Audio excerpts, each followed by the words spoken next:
మీ business ను develop చేసుకోవాలి అనుకుంటున్నారా? మీ పరపతిని పెంచుకోవాలి అనుకుంటున్నారా? అయితే ఓకే టీవీ ద్వారా L band, aston band ad, scrolling ad, ad with voice overs, logo bug, video ads ద్వారా మీ యాడ్స్ ను పబ్లిష్ చేసుకోండి.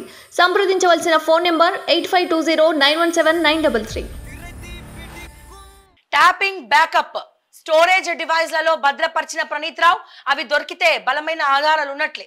సీజ్ చేసే పనిలో దర్యాప్తు అధికారులు బిజీ. ఈ కేసులో ఇప్పటికీ 40 మంది విచారణ. ప్రణీత్ రావు ఇంత చేసిన రిలీవింగ్ సమయంలో ఎస్ఐబి నుంచి నో డ్యూస్. ఎన్నికల్లో పోటీ చేయలే, డబ్బెలా తరలిస్తా మెదక్ బీఆర్ఎస్ అభ్యర్థి వెంకట్రామరెడ్డి.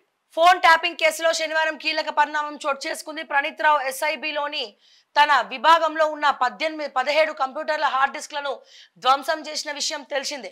ఆ హార్డ్ డిస్క్ శకలాలు లభించిన వాటి నుంచి డేటా రికవరీ సాధ్యం కాదు. సీరియస్ కేసు కావడం, దేశవ్యాప్తంగా సంచలనం కలిగించిన అంశం కావడంతో నిందితులకు శిక్ష పడేలా ఆధారాల కోసం అన్వేషిస్తున్న దర్యాప్తు అధికారులు ఆ డేటా బ్యాకప్ ఉన్నట్లు గుర్తించినట్లు తెలిసింది. ప్రణీత్ రావు హార్డ్ డిస్క్లను ధ్వంసం చేయడానికి ముందు పెన్ డ్రైవ్లు, ఫ్లాష్ డ్రైవ్లు, ఎక్స్టర్నల్ హార్డ్ డిస్క్లలో బ్యాకప్ తీసుకున్నట్లు సమాచారం. ఆ బ్యాకప్ లభిస్తే కోర్టులో కేసు ఎక్కడా వీగిపోకుండా నిందితులకు శిక్ష పడేలా చేయవచ్చని దర్యాప్తు అధికారులు భావిస్తున్నారు. నిజానికి చట్టబద్ధంగా ఫోన్ ట్యాపింగ్ చేస్తే టార్గెట్ వ్యక్తులు ఏమేం మాట్లాడుకుంటున్నారనేది నేరుగా వినొచ్చు, అలా వింటూనే రికార్డ్ చేయవచ్చు. కానీ ప్రభాకర్ రావు అండ్ కో చేసింది అనధికారిక ఫోన్ ట్యాపింగ్ కావడంతో ఈ ప్రక్రియలో కొంత తేడా తప్ప ఇతరులు వినడానికి వీలు ఉండదు. అలా ప్రణీత్ రావు డీక్రిప్ట్ చేసిన ఫైళ్లను విని పెన్ డ్రైవ్లతో గత ప్రభుత్వ పెద్దల వద్దకు తీసుకెళ్లేవాడని తెలుస్తోంది. ఇప్పుడు ఆ పెన్, ఫ్లాష్ డ్రైవ్లు, ఎక్స్టర్నల్ హార్డ్ డిస్క్లను గుర్తించి సీజ్ చేసే పనిలో దర్యాప్తు అధికారులు ఉన్నారు. ఈ కేసులో పోలీస్ శాఖకు చెందిన నిందితులు అరెస్టులు, సాక్షుల విచారణ పూర్తయినట్లు తెలుస్తోంది. టాస్క్ ఫోర్స్ మాజీ డీసీపీ రాధాకిషన్ రావు, మాజీ DSP Praneeth Rao and co పరిధిలో పనిచేసే హోంగార్డ్ మొదలు ఇన్స్పెక్టర్ స్థాయి అధికారి వరకు కూడా ఉన్నారు. 40 మంది సాక్షులే. ఈ కోవలో ఉన్న సుమారు 40 మందికి తాము ఏం చేస్తున్నాం, ఎవరి కోసం చేస్తున్నాం అనే దానిపైన పూర్తి స్థాయి అవగాహన లేదని దర్యాప్తు అధికారులు గుర్తించారు. ఈ నేపథ్యంలో ఆ 40 మందిని సాక్షులుగా విచారించినట్లు తెలిసింది.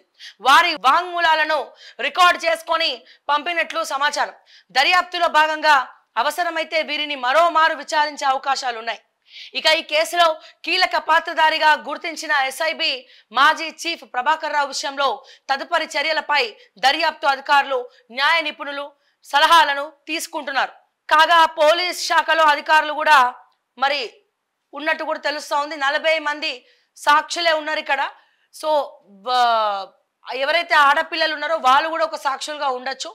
అండ్ ఇంకా విచిత్రం ఏంటంటే ఇప్పటికీ కూడా అవే నెంబర్లు, ఫోన్లు ట్యాప్ అవుతున్నాయి.